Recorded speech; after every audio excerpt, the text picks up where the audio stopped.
Another question you should be asking yourself as you're looking at your data is, are you creating something that's generally true for everything, for all tasks, for all people? Or actually is it more about specific ones? Taking into account the fact that people and tasks are diverse, that things don't necessarily work equally for all. Things might be good, but not good for everybody. So if you just look at the averages, sometimes this covers it up. So here, imagine you've compared system A and system B, and we found that system A had a lower error rate than system B.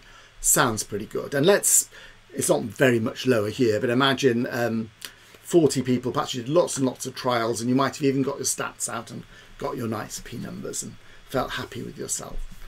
So if you just calculate that and go away, it seems like you've solved a problem and you've found out something. But now, of course, you can probably see there's some hidden lines here. I'm going to show you the hidden lines. Here are showing actually that there were two kinds of users involved. There were novices and there were experts. And there were 30 novices, 10 experts, 40 people altogether. And this is where the data came from.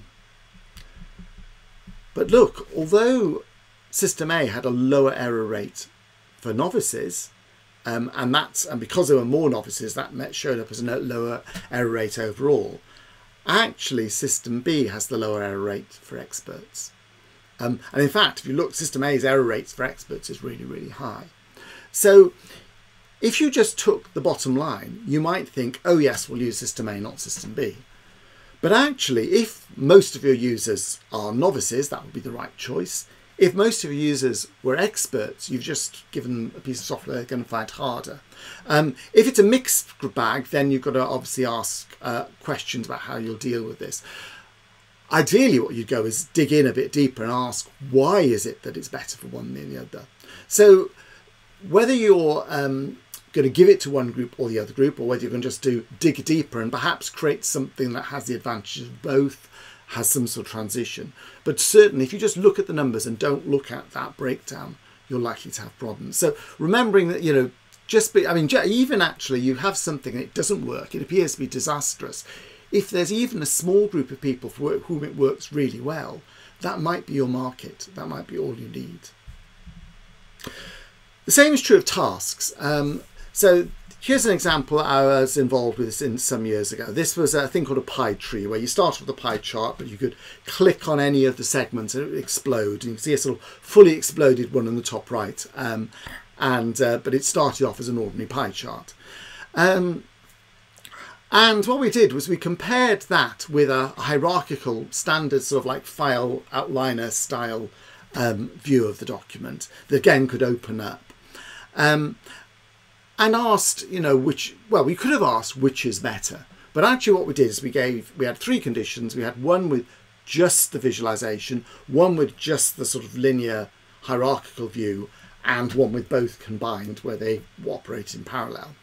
And we chose different types of tasks. So we assumed that tasks which were about finding the biggest thing were going to be much easier using the hierarchical pie tree. So we could open things up, the circular, or the tree, which I said is kind of circular tree map. On the other hand, finding the smallest of something was going to be hard for any of them, to be honest, because you have to open everything up. But actually it was easier opening them all up on a linear view and scanning down to see a small one than it is trying to work out which of those little rectangles is the smallest one. So we deliberately did different kinds of tasks that we knew would be better with one or better with the other. And that's exactly what we found. So we did find what we were expecting there. But notice the visualization isn't good for everything. It's good for some kinds of task. So the bottom line of this is it's more important to know who or what something is good for than it is good. And it's like to say, I've designed my new visualization. I've got my new system that's been developed and it's better than anything that's come for everybody. The likelihood is that's not true.